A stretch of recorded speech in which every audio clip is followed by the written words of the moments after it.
He's going to do a little arc to try to get under you. 100 feet back, making that dive. Too cool here. That 38 is no matter what I do, he's today. Race friends, it's time for the fastest 2 hours in motorsports. It's time for On Pit Road Racing, right here, right now, live from downtown Las Vegas on the flagship station, the WCOBM Television Network. Our race team will have all the latest news, updates, and interviews for the world of motorsports. So buckle up and pull those belts tight. The green flag is in the air, and it's time to go racing. And here are the hosts of On Pit Road Racing, Alan Michaels and the First Lady, Diane Fox.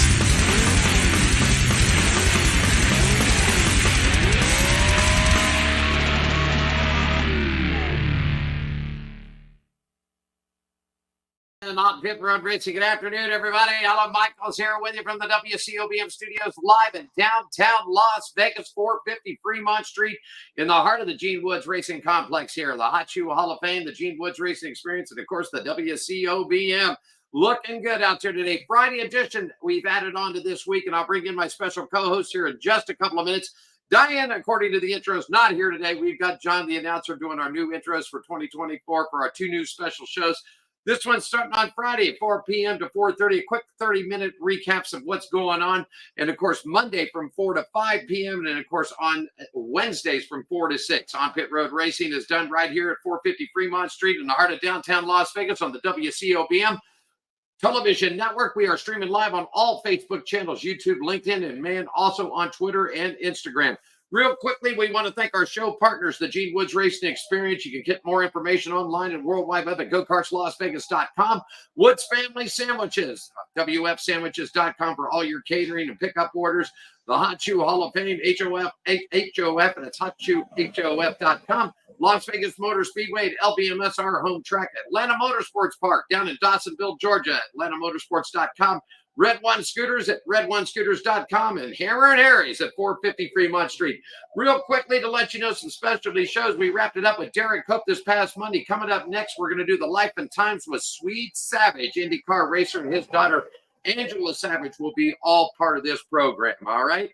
Looking good as we're going to go Friday. We're here in Las Vegas, but, man, I'm sending it down to where the World Racing Center is, and there he is, my good friend, Mr. Phil Cummings, better known, a.k.a. Skratch for the Day. Good afternoon, buddy. How you doing, Alan Michaels, man? Look at us, back together again. We have done a lot of stuff together from Vegas all the way to right here at Daytona Beach, man. It is great to be back together with you, my man. How you doing? It certainly has been a couple of years, and, of course, everybody that is familiar with the show, Skratch was the afternoon host at 107.5, The Rock at Daytona, and he's moved on to his own internet streaming station. And, of course, the Daytona 500 Speed Weeks. How many times have you been to the Daytona 500? I've been every year since 1979 to the Daytona 500. So 89, so 89, 99, 2009, 42 years, man. Well, let's see. I'm 52 now and 79 for the 500. I was 7 when I went. I turned 8 that year. So, 45, 45 so years. like a lot of years, man. I don't even look 45 years old, or at least some people would tell me that. I don't know. But well, you're hanging in. Yeah, it's a long time since I was a little kid, man. It was great. Yeah, you've been going a long time. You know what? I talked to who was speaking to with one time? Sam Snead. I was talking to Sam Snead, an IndyCar owner and driver, and of course we had that terrible accident. But Sam Snead, I said, "Man, you're an IndyCar guy. What are you doing at stock car racing?" He goes, "Man, I think I was conceived at the Daytona 500." You know what? I wouldn't be surprised if I was too. It seems like, I mean, I'm sure attracted to it. I have to be there like all the time. Like I have to be there for Speed Weeks. There's no way I could sit here at home and not be there, because you can hear him from here, You can hear it from your place. And, of course, you're going to be at the Tiki Bar. We're going to be doing live cutaways down there. You're going to be at your famous Tiki Bar with all those rowdies. We know who those guys are. Yeah. We're gonna be doing that. We'll try to keep them tame, but I'll be honest with you, I'm not going to be able to promise anything. Those guys speak for themselves. Before we get started, Skratch, I got to let everybody know, man, you see it scrolling across the screen. The 4th Annual Hot Shoe Hall of Fame is coming here to Las Vegas next Saturday, man. Starts at 3 p.m. here at 450 Fremont Street. Over 1,500 people of the world's greatest motorcycle racers are coming to Las Vegas. I'm talking anybody from Kenny Roberts, Bubba Schubert, man, Brad Lackey. I mean, the list is going to go on and on, from speedway to flat track to motorcycles. 1,500 people as we celebrate the 4th annual Hot Shoe Hall of Fame. In front of me right now, Skratch, I don't think you've seen these bad boys. These are called the Hot Shoes, man. And Nice. these are really cool, man. The Hot Shoe Hall of Fame provides the new shoes, which are called heart shoes, to the needy men and women and children, and necessary for good health and positive development. We've been all over Las Vegas at charities and missions, up in Sacramento, California. More events are coming. And how you can partake in this program, folks, is we do not sell advertising time on Pit Road Racing, whether it's either the Monday show and Friday with Skratch and I, or Diane and I on Wednesday. All you need to do is just drop us a line at onpitroadracing@gmail.com, or give us a call at 702-803-0875. That number is 702-0875. Okay. And what you do, a $500 donation or a $1,000 donation will put your commercials 45 weeks every show on this program. It is completely this is a nonprofit. 100% of the money goes to buy these shoes. We do not take any administration. Diane and I don't make a penny off of this thing. This is what our love is, to get shoes on the feet. So if you want some more information, just reach out to us at onpitroadracing@gmail, or give us a call at 702-803-0875. And all we need is for you to write a check for $500 or $1,000, not to me, not to the show, not to the WCOBM. You write it to the Hot Shoe Hall of Fame. We'll give you the proper paperwork and documentation. Take it off on your taxes and help us out. What do you think, Skratch? I love it, man. What a great idea. That's the first time I've seen those shoes too. You know, I mean, I've been following you, since the last time we actually did some work together, but I haven't seen those yet. And those are fancy, Yeah, man. What a great cause, man. The Hot Shoe Hall of Fame, man. Gene Woods. I love that dude. Look, I want to show you something real quick. Well, I got you remember you gave me these last time I was in Vegas? Look, there we go. And there we go right there. Well, Michael Ryder. Look at us, man, all the way from Vegas to Daytona. Here we are, Gene Woods, man. That's great, though. That Hot Shoe Hall of Fame is great. It is, and we'll get down there. I know Gene's coming down for Bike Week, and I'll make sure that he brings you a pair of shoes down there for you. So just let me know what the size is, and we'll get you rocking and rolling. Yes, sir. That sounds great. Let's get started, man. Skratch, we had started off the racing year, and we lost two of the greats out there, man. In drag racing, Don Schumacher passed away. And, man, Don was one hell of a guy. Had teams. He, came up with safety features and all kinds of stuff. Eventually sold his teams, and he passed away and around his family and friends. But what a great loss to the NHRA. And, of course, in stock car racing, one of the greats, I know you really loved him, Cale Yarborough, man. We lost Cale. Yeah, man. It's funny. For my whole life, my only Cale Yarborough thought, when you mention the name Cale Yarborough, the only thing I can think of is the fight. Because back, when I was a kid growing up, again, my first race I remember going to was the 1979 Daytona 500. It was Dale Earnhardt's first Daytona 500. It was the first Daytona 500 he ran. It was the first 500 that was televised from wire to wire. And then, of course, that big old fight at the end, which really launched NASCAR. And my stepdad back then, and again, I'm a 6, 7, 8-year-old kid back in the, late 70s. So I was easily impressed with race cars and cars with numbers on them, and I still am. It's crazy because I just love it. I've always loved it. And my stepdad ran a race car. He had like a '66 Chevelle or something like that he ran out at Barberville at Volusia Speedway Park, and it had the number 1 on it. So my first big NASCAR race, man, I'm all about that number 1, and which was, of course, fresh Hall of Famer Donnie Allison. Right. He had the number 1 Hawaiian Tropic car, and he got in that wreck with Cale and then Bobby Allison, and everybody knows the legendary story behind that. And really, the funny thing is, my stepdad started me liking Donnie Allison, Bobby Allison, Davey Allison, the whole Alabama gang. You know what I mean? And I always had a little bitterness, to be honest with you, with Cale Yarborough. It was always that little bitterness, because of the crash and in the fight. And but man, Cale Yarborough was one of the greats of our sport of NASCAR for sure, and was definitely that fight in hindsight. Without him, that launch of NASCAR would not happen. Do you understand? So man, it's sad to see him go, but we're all going to end up there one day. So hopefully we have lived our life maybe the way Cale did while he was here. That fight actually put NASCAR on the map, Sure because did. then the television network Skratch started to say, you know what? They're scratching their head going, man, maybe we ought to televise this, They really do this. Just to let everybody know, Cal Yarborough, man, he was a hard-charging racer. He passed away at the age of 84. Yarborough was a 4-time Daytona 500 winner. He was a 5-time victor at the Southern 500. Figures that rank up second of all time of the Crown Jewel events. His 3 Cup Series titles came consecutively from 1976, 77, and 78. Only Jimmy Johnson won 5 straight crowns from 2006 to 2010 and has claimed more titles in a row. Yarborough and Johnson are tied for 6th on the Cup Series all-time list with 83 career victories. So, man, those guys were the bad guys back in those days. The Allisons, man, the Yarboroughs, the Pettys, all the Silver Fox, David Pearson. He was the guy that I liked, man. I really liked David. I liked Richard Petty because Richard Petty was the household name. But the old Silver Fox, he didn't have no problem putting that fender to you when he needed. Not at all. Had he raced more races, we could be having a totally different history discussion. Yeah. Really differently. Hey, a lot of teams are moving out. We're going to get to this on Mondays. We set up their speed weeks and everything, but some tracks have been added. Skratch.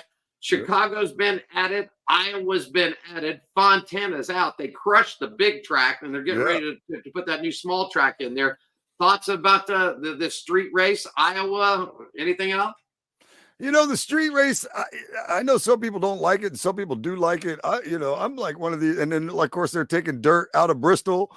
I'm one of these. I've always been, even coming up, not so much as a kid when I don't know what I'm talking about so much, but through the years and being a fan and the transitions of NASCAR and things like that, I have always thought you should race on a dirt race. You know what I mean? Because you guys are trying to call yourself the best in the world. All right. You should race road courses more than just one. The road courses are fun. Then when you get into these street races, yes and no. I don't mind one. You know what I mean, of those, because it is a type of racing. I would like to see NASCAR race everything possible. Because you claim to be the best in the world, which I'm not disagreeing with, but you claim to be the best in the world, then race everything. You know what I mean? A lot of these boys grew up on dirt, and now there's no dirt track. Man, when they put dirt on Bristol, I was like, finally, man. I've been talking about they should race on a dirt track for years. And then finally they put dirt on Bristol. Maybe Bristol wasn't the right spot. You know what? Maybe putting dirt on an asphalt track you're already racing isn't the right spot. Maybe somebody you guys know, Tony Stewart, might have a track that you guys can go race dirt on and put on a good show for the rest of us that are fans. Spent millions and millions and millions of dollars on revamping Eldora Speedway. I've been there a couple of times. That is one hell of a nice racetrack out there, and I agree. I think this should be a Friday, Saturday night triple header showdown out there. Let them race on the dirt. Let them race at nighttime. Yep. Put them underneath the lights and let them go at it, man. I agree with you 100%. The Chicago street race, myself, I wasn't a fan of it at all. I thought the weather was bad. It was too wet. It was too slippery.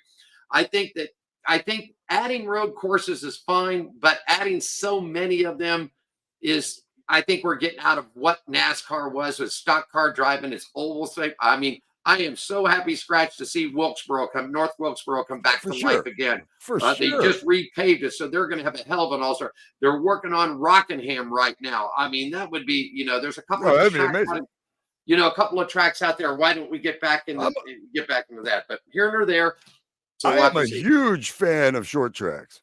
All right. The funny thing is, for a long time there, and this is why they're crushing Fontana.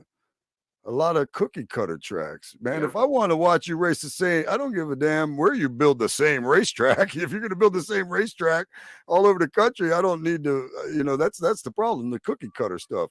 Right. You get back to Rockingham and North Wilkesboro. I mean, now if they wanted to keep the All-Star race stationary at North Wilkesboro and that just be what they do there, then that would be cool. But at the same time, we kind of like, I think now that they moved the all-star race, just like any other sport where they move an all-star game or something along those lines.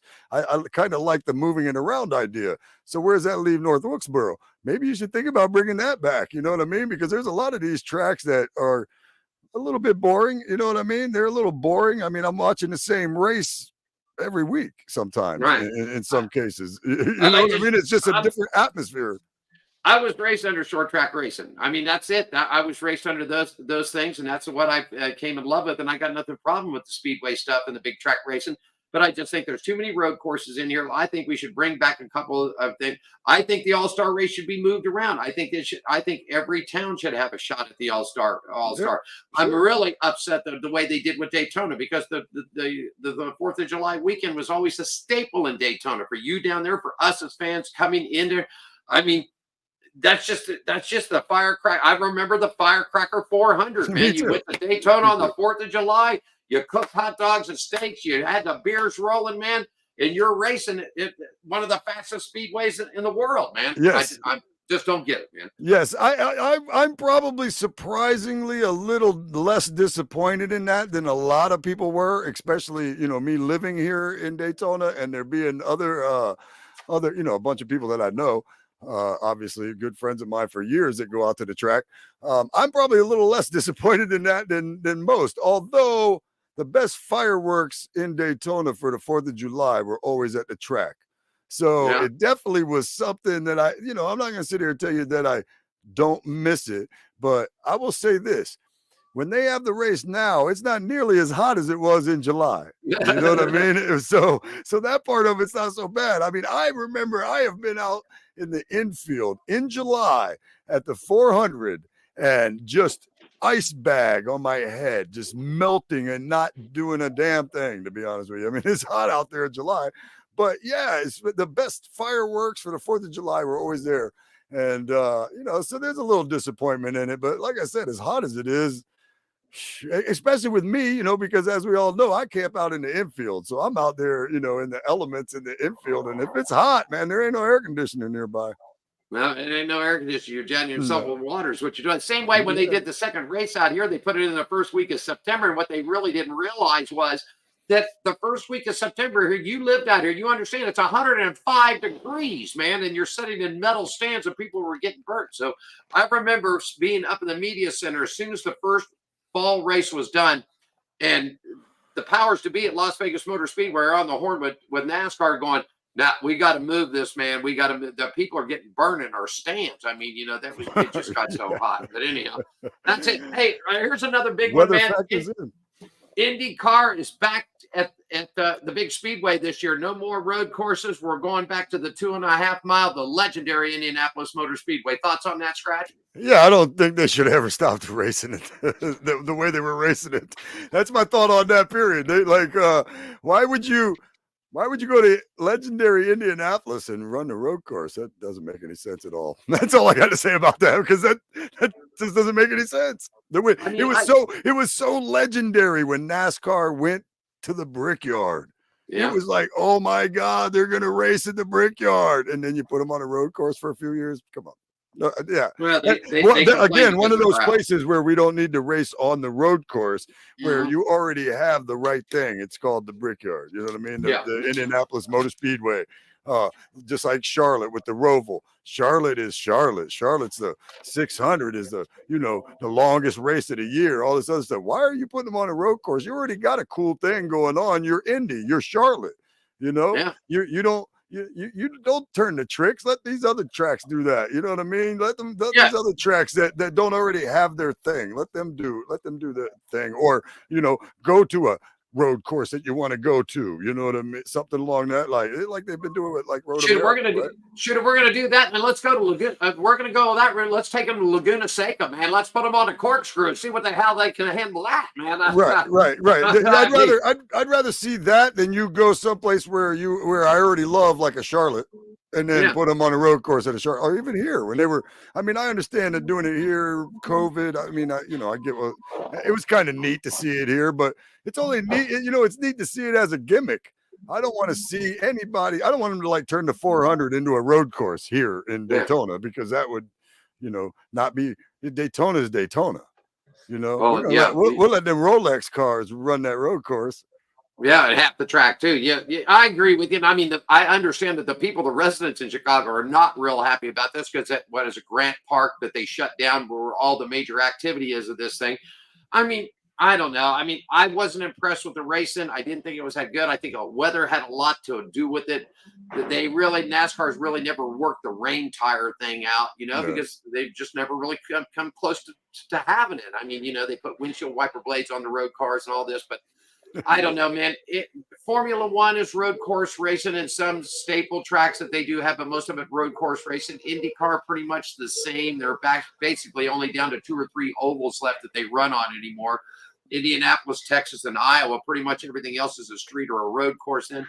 And I mean, the NASCAR is known what it's known. I always said this, and I talked to Derek Cope about this. I said for years and years, after we lost Ottawa and we lost Riverside, then we had Watkins Glen and Sonoma, and those 2 road courses worked out great every year. Yeah, and I just don't see it here nor there. Yeah, but let me put it this way: there's enough races though that you could at least run at the minimum 3, if not 4 road courses. Still have plenty of short tracks, your super speedways. I think I mean, in some cases. And I don't want to see them take anything away from anybody, but in some cases, some of these tracks that have 2 races only need 1. Yeah. Some of these tracks were, I'm just saying, there's still some out there that only need 1. I'd love to see them take 1 away from somewhere and put it somewhere else, like a North Wilkesboro, like we're talking about, especially if they're going to bounce the All-Star race around. But yeah, I mean.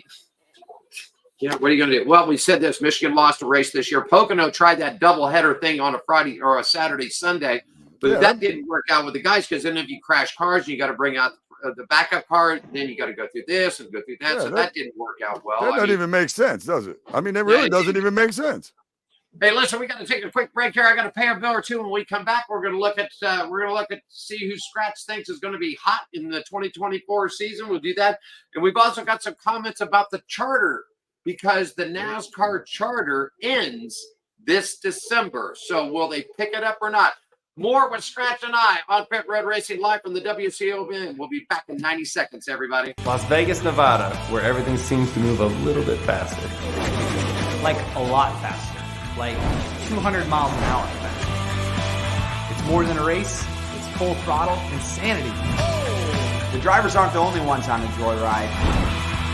Family, friends, and unforgettable moments.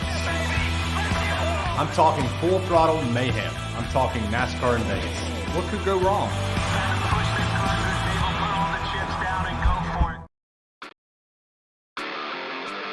Are you ready for the wildest ride on Fremont Street?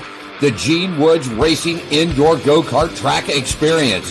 450 Fremont Street, suite number 171 on the corner of Las Vegas Boulevard and Fremont Street.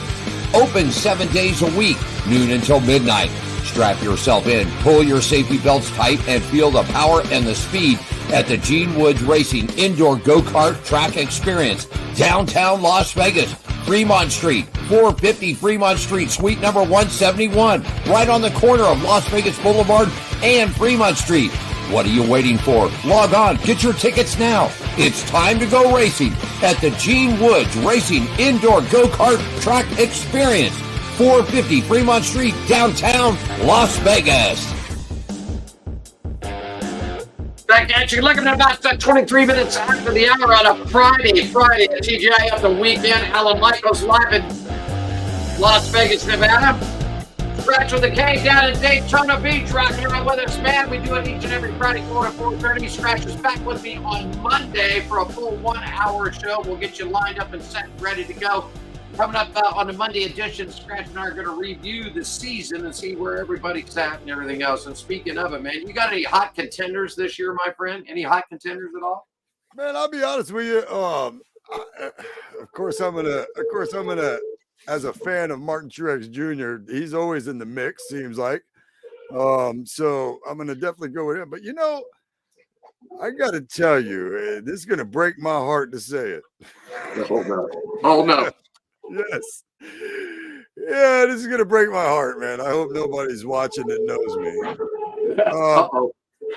I think in his second year in the Richard Childress Chevrolet, that Kyle Busch. I think that Kyle Busch, man, he did. I mean, it was his first year last year. What did he do? He won 5 races? Was that what it was? Yeah, and it sort of fizzled towards. He fizzled towards the end. I mean, I don't know, but yeah, go ahead. All right, well, that's his first year. That's his first year with them and with Chevrolet and with. Do they not gel a little better this year? Do they not gel a little better this year? Do they not race a little better this year? Are they not capable of being much, much better this year? Man, listen, if I didn't think what I was saying had a lot of truth to it, I would keep my mouth shut because I am not a Kyle Busch fan. Right. Just to be clear. So I think there's some relevance to that. And then of course, the usual drivers. There's you got your usuals that are going to be up there, your Chase Elliott's and your Kyle Larson's and the mother Hendricks fellas. I'll tell you. Okay, so I'm sitting here looking at a little thing that I got from my buddy Bob that brought this down from Circuit for me here, man. And as far as it goes, Kyle Busch on the over is a 1.5 minus 130.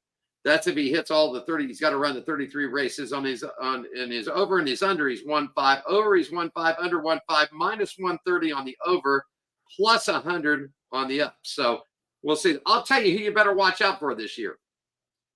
Bad Brad Keselowski, buddy, and Ralph Fenway Keselowski. I'm telling you, they're dialing into something here, and I'm not quite sure what it is, but they're dialing into something. And my other sleeper this year, because he's got more money coming his way, picked up a major sponsor in Anheuser-Busch, and that is the watermelon Ross Chastain. Look out.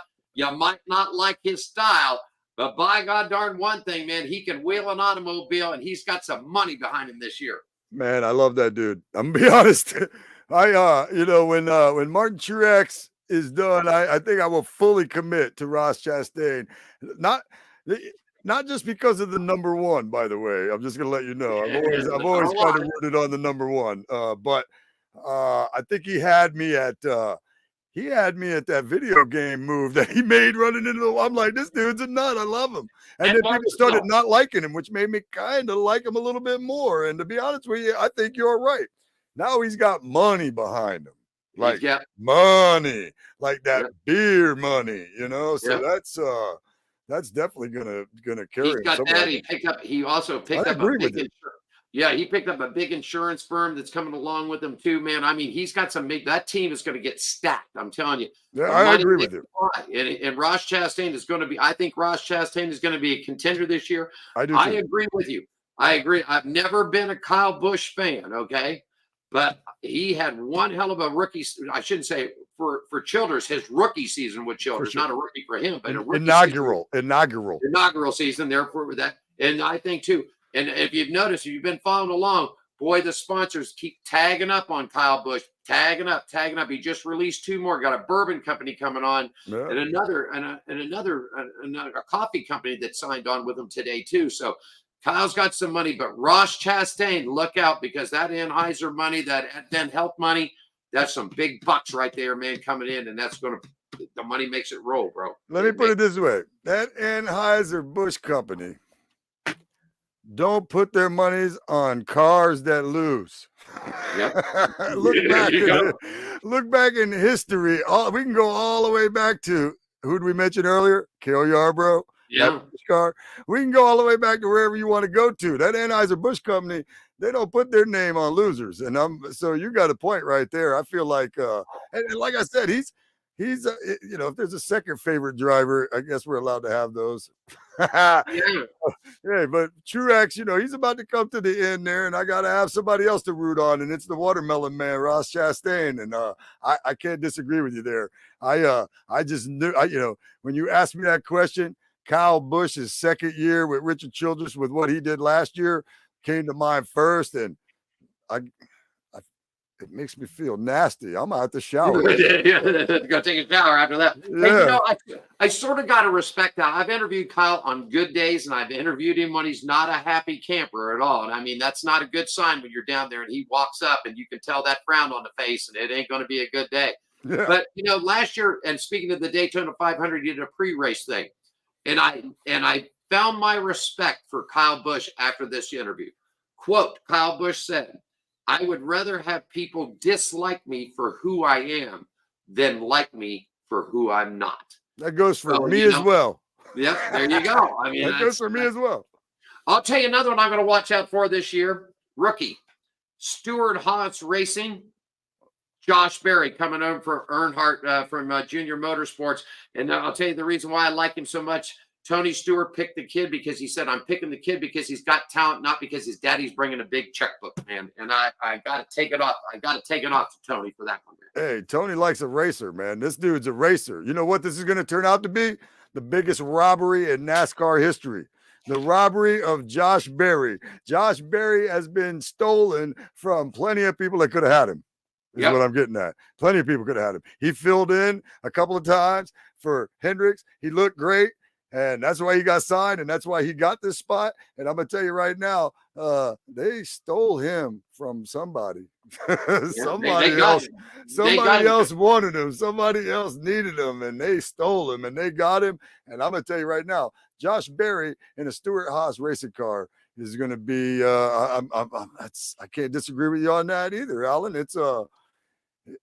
He's going to be somebody. He's going to look good, man. Yeah, I think so. I think I'll go as far as saying Rookie of the Year for sure, earning it, not any default, not any you're with Stewart-Haas, so your stuff's a little better, not anything besides quality racing. Yeah, Josh Berry, I think he's got something going. We'll see though. We'll see, but that's what I think. I think this is going to look like the greatest replacing somebody at your team that you've ever seen. Real quickly, then we'll get into the charters, but his teammate, who he actually was teammates with in the Xfinity Series, Noah Gragson, Las Vegas boy, is now picked up. I said this from the beginning. I don't think the way Noah was let go was the right way. I'm not going to get into the whole politics of that thing. He did his time. He did his revamp, his restart on everything. I said before this deal went through, two things would happen. If Noah goes to Cup, the best fit would be Tony Stewart Racing. And I can pull the videotape up to prove. The second thing I said is if he sticks back, will Junior pick him up and tie him down a little bit more and help him get back into a Cup? But I believe Tony Stewart is got keep Noah in line. I think Noah's going to get some good equipment this year, just like Josh Berry. And the thing I'm thinking about here is those two were teammates at Junior Motorsports. Will the teammates work together at Stewart-Haas Racing? Yeah, well, you got to think that's probably what they're hoping for too. I mean, Noah Gragson's got a lot of talent, so of course he was going to get another shot in some way, shape, or form. Obviously Tony Stewart and that crew have done their research on everything. I mean, you got to remember that Kyle Larson did his time, right? And he came back and he seems to be doing all right as a human and as a racer. Yeah. I tell you what I grabbed out of this story as you were talking though is Junior Motorsports puts up some good NASCAR drivers, don't they? Isn't it a shame that he's wasting it down there and not getting up there and being in the Cup, which he could have been in a long time ago, as we know. But Junior is, Junior's trust me, Junior's not losing, but he's the loser in all of this, that he keeps getting these great drivers. And obviously when they go to Cup, they're not driving for him. Yeah. Well, he's not broke into it yet. And Junior said that. I've heard this out of his mouth before. Junior said that he would not spend $35 to $40 million on a charter. Now, this was 2 years ago. Now, whether Junior's changed his mind coming into this, but now we're going to get to it because when we went to the break, the charter is officially done. December 31st of this year. Now they have a chance to renegotiate, re-up it. Your thoughts on the chart?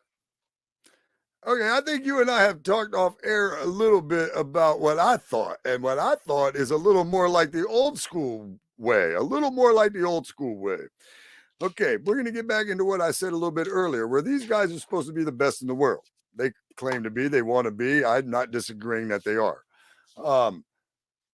Listen, if Kyle Larson shows up to Daytona and there's 50 drivers trying to make the Daytona 500, and they only taking what, 38?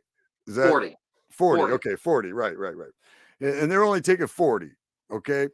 And Kyle Larson and whatever, of course, they do it different at Daytona because of the twins and all this other stuff. But the bottom line is, if they're taking 40 cars and Kyle Larson is 41, have a nice day. We'll see you next week. Yep. I just think go race. Go this week. Everybody go this week. Everybody qualify for the race. You don't qualify, you go home. Like any other place you go racing. Yeah. Like any other short track. Like all the stuff that all these racers have grown up on their whole life. You know, that's why I never liked the playoffs. I mean, that's a story for a whole nother time. You know, I never really liked the playoffs. I think the point system's down pretty good, but they should just run it all the way to the end. That's what I think. But it's all right. Whatever on that.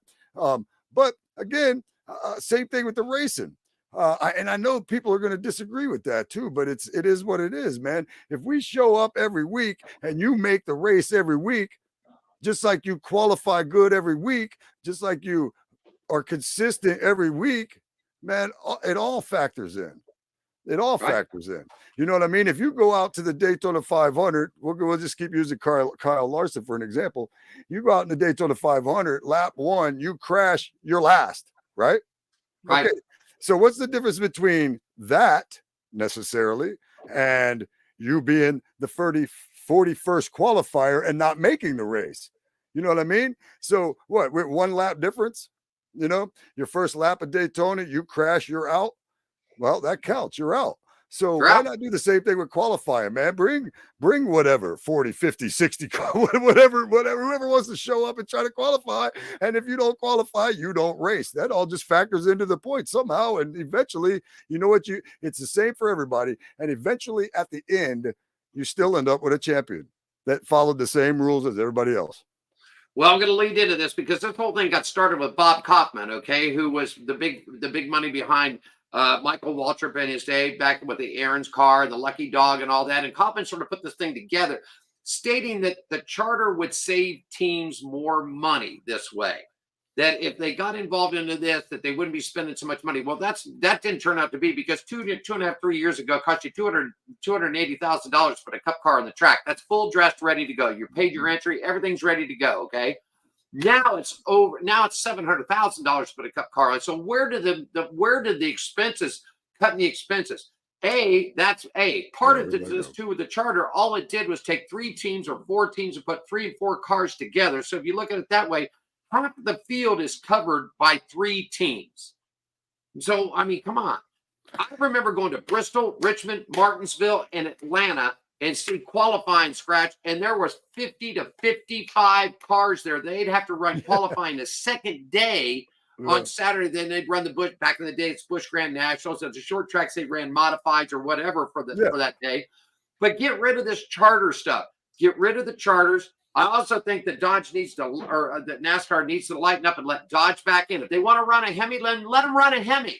Okay, if that's what they want to do, let them run a Hemi. Yeah, I think. You know, in the old days, it was. I mean, I understand how it transitions from the old days to now. But yeah, I agree with you. If Dodge wants in, I mean, man, you would think they would let anybody, not anybody, but you know, you would think that they would, like a Dodge or Honda, let them in now. Let them in. Let's go racing. You know why? Because it's so much better. First of all, when you got like Chevy dominating, and then there's so many Fords, and then there's a little bit of Toyotas. Come on. You know what I mean? And it's funny because the Toyota camp does amazing with a small amount of cars. You know what I mean? Versus everybody else. You know, they're doing pretty good. I just, yeah, I would like to see them open that up for sure. And you know what? Even if they get rid of the charter, obviously they're not going to do what I said. You know what I mean? Right. Just, they're not going to listen to me just, either. But, yeah, just show up. Just show up. And if you don't make it, you don't make it. I mean, they're not going to do that. But yeah, the charters, I mean, if the charters are costing money, and then like you're saying, it's not doing what it's supposed to do. It's not making the racing cheaper. And that goes even back to what you said a minute ago about Dale Jr. That's why Dale Jr. doesn't have a cup team. Yeah. He ain't going to pay $40 million for a charter. It's not going to happen. He already said it. It's not going to happen. Right. I remember now when they went to the solid from now to the solid one lug, from the 5 to the 1 lugs. The guns now, they don't buy the guns. They have to lease the guns. And Junior was talking, you know what the lease bill is on the gun alone? It's almost $45,000 a year. You got to pay a company to get that gun to change a tire, man. Get back. Just get back. Let's go race it. If a Ford's in there, if a Chevy's in there, if a Toyota's in there, let the Hondas in, let the Dodges. I mean, we don't have Buick and Plymouth or any of those. No, right. Anymore. But let them in. We don't have that. If they can put a car that meets the spec, then let them race, man. Let them race. I agree. Get the car count up. I agree. I mean, you know, that's how you get a little more like old school. Even though they're not stock cars, there was a lot of different cars out there back in the day, and it would be nice to see that. Hey, listen, we saw Harry Gant win in an Oldsmobile. Yeah. We saw Rick Mass win in a Buick before. We've seen, we've seen all kinds of things happen. Let them back in, and then you get to the Kaufman thing too, with this. So I personally myself, I hope they throw the charter out.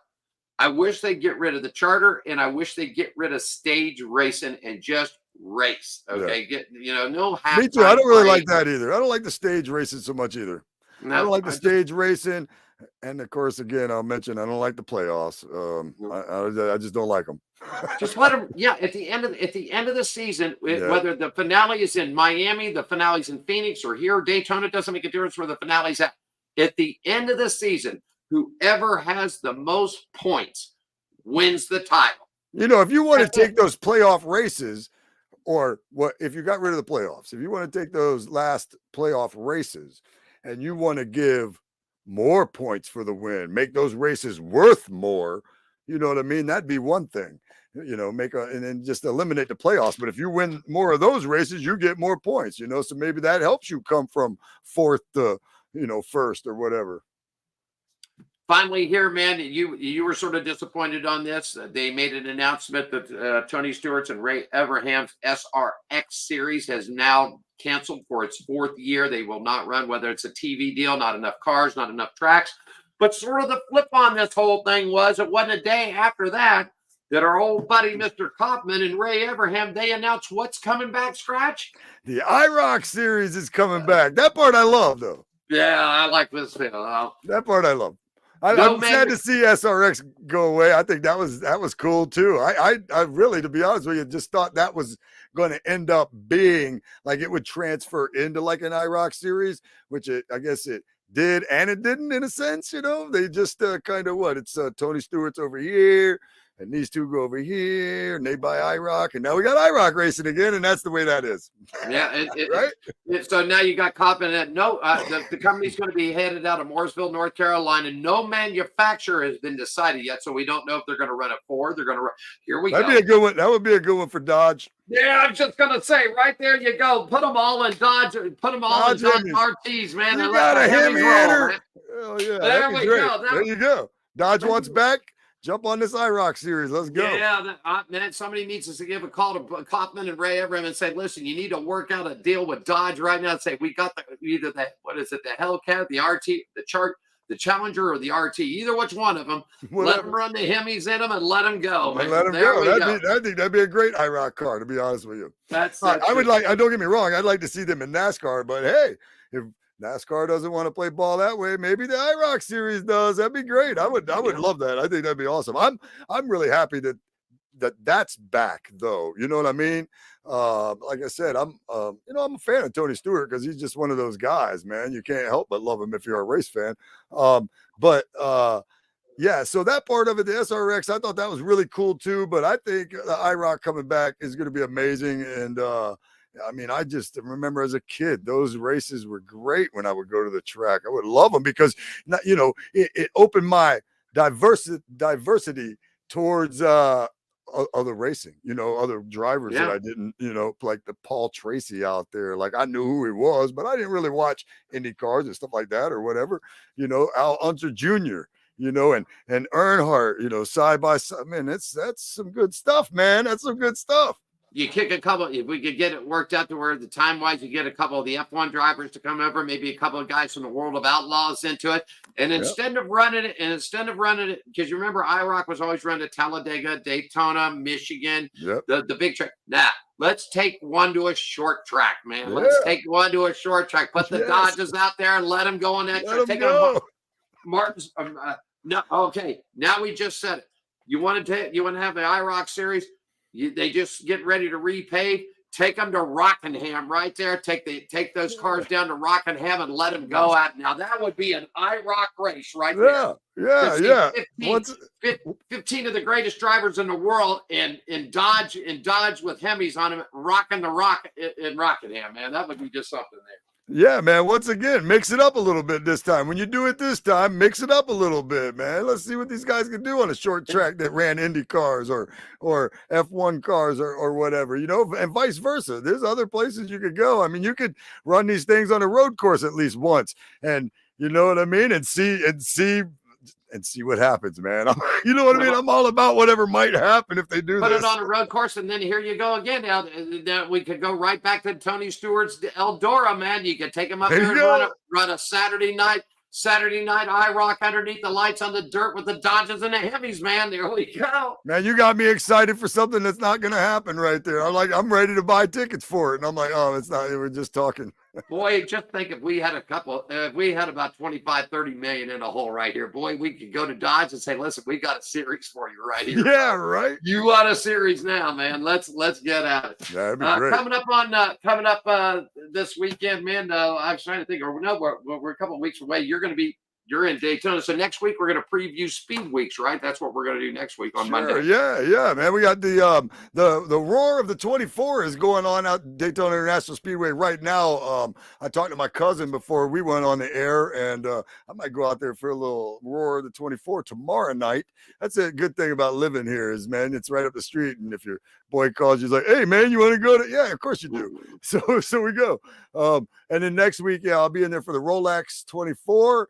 And then, of course, as you mentioned, from the Wednesday all the way to Sunday to Daytona 500. Actually, I won't even come out till Monday. I will be with my boys at the Turn 3 Tiki Bar, man, where we've been camping for years. I camp in the infield. It's a wild party. I'm going to try to bring you a little bit of that on that Friday during Speed Weeks, man. I'm excited, though. I'm happy to be partnered up with you, Alan. This is gonna be fun, man. We're gonna have a good time doing these on pit road racing shows, man. I love it. Before I let you go, tell us about the internet studios and live entertainment you got going on in Daytona, my friend. All right, man. Well, as you know, I've been working on it for a little while, and I've got it streaming now on Nut Shack Entertainment TV. That's my company, Nut Shack Entertainment. And, I put on comedy shows. I had a great comedy show last night at Mulligan's Grill in Port Orange with my buddy Ricky Reyes headlined. And I've known him from when I first even started comedy. We did shows out in Vegas here. We were talking a lot about some of the Vegas stuff last night, which was pretty cool. And so, I got some comedy stuff going on. And so at my website, nutshackentertainment.com, I have Nut Shack Entertainment Radio. It plays mostly rock music. Lately, I've really just had the music streaming on there. I'm really starting to get something together where I'm going to do something every Wednesday. Maybe even something like this that I'm going to put on there. I'm going to put our replays of this on Nut Shack Entertainment Radio. And it's also on Live 365. That's how I stream it through nutshackentertainment.com. And I'm going to look into, which I didn't have a chance to before now, but there's a possibility that while we do this, will be able to broadcast it live on the radio station as well. In fact, I'm almost sure I can. I just didn't mess with it yet. But I'm looking forward to putting some stuff on my streaming radio station and just staying busy in comedy and all kinds. If you just hand me a microphone, I'll do it. That's pretty much the way I look at it. There he goes. That's it. Next week, coming up, we are 8 days away from the 4th Annual Hot Shoe Hall of Fame. You guys see the little ticker there below it. Once again, Want to thank everybody from there. Just a great guy. Leapin' Larry's out here with us. He's the new official mascot. Now, I don't know how we got Leapin', but he's here and he's ready to go meet his fans next weekend at the Hot 2 Hall of Fame. We're going to be doing a 3-hour live broadcast up there. So, man, I know that the greats are coming. Kenny Roberts is coming. Brad Lackey's coming. Bubba Schubert. I mean, everybody. And, of course, the big national winner, the Lifetime Achievement going to Mert Lawwell this year. Man, what a great racer. Multiple championships, man. Guy's still hanging in there, so we're going to be doing that. Monday, we will be back with you from 4 to 5 p.m. right here. Skratch and I are going to preview Speed Weeks, and we'll catch up with the news and notes. And, of course, don't forget, coming up on Wednesday, man, we got a really good show lined up. We've got ARCA Series driver Presley Sora is going to be along with us, and our good friend, former Moto World host from ESPN2, Jerry Bernardo, will be joining us. I'm going to tell you, Skratch, you remember old Ricky Rackman, man, that came in from MTV or VH1 and wherever he started doing the racing thing, right? I do. I literally just did a show with him in November. I had Ricky Rackman here in Daytona Beach. I booked him for his show, One Foot in the Gutter, where it's a spoken word show. And he talks about his whole, like his career and stuff. It was an amazing show. If anybody ever gets to see it. I mean, he lives up in Charlotte. So, yes, I remember Ricky Rackman. I actually know him. I just did a show with him. That's incredible you mentioned that. He was considered pretty much the nut of NASCAR. But if you want to see who the really nut of broadcasting was, go back and look at some old Moto World from ESPN2 and check out Jerry Bernardo. You talk about a crazy dude. I mean, this guy would lay underneath motorcycle jumps and allow people to jump over. I mean, crazy stuff in the pits and everything else. He's got a couple of cool stories from Talladega when he did a little NASCAR work. So we're going to have Jerry Bernardo on. He's going to talk about the Hot Shoe. Man, we got one heck of an MC coming forward, Skratch, hosting the show from ESPN. What a great Ralph Shaheen will be hosting the show this year along with Jerry Bernardo and Terry Clanton. Man, Terry's one of the greatest speedway motorcycle announcers and promoters out there. So Terry's going to be here. Jerry's going to be here. And the great Ralph Shaheen will be hosting that show. And I'm looking forward to interviewing Ralph because there's a couple of good stories that I want him to tell about interviewing Tony Stewart, our guy right there. And I think you guys will like it. So for that. Well, Skratch, we got the first one down. Show number 2 of season number 14 with you, my friend. Before I say goodbye to you and I say goodbye to our fans and friends out there, where can they find Skratch with a K on the social media, my friend? Yeah, on social media, you can get on my Facebook page at Comedy from Skratch or at Skratch Comedy. Either one of those. You can check out my websites, comedyfromskratch.com or nutshackentertainment.com. Yeah, man, it'd be great to hear from anybody or, That's it. Give me a shout. Hello. Man, it's been a great time, man. I'm looking forward to it, man. This is just the first one. This is the first of many. We signed up for 45 weeks. You got a comedy show this weekend anywhere in Florida? I do not. My comedy show was yesterday. So I got another one next month at Mulligan's where I'm going to have Bull on it from Tampa. I think it's February 22nd.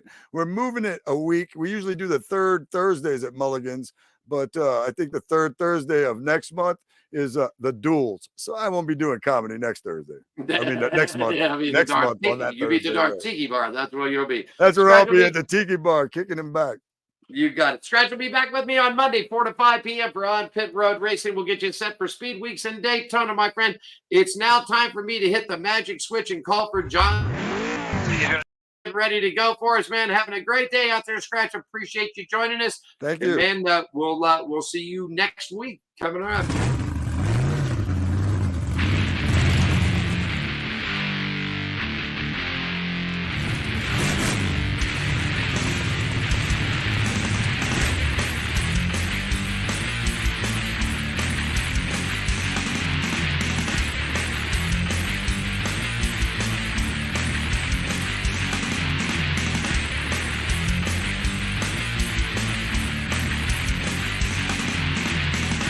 Thanks for joining us for On Pit Road Racing. Follow us on our website, Facebook, Twitter, and Instagram at On Pit Road Racing. On Pit Road Racing is written and produced by WCOBN TV. I'm John the Announcer for On Pit Road Racing.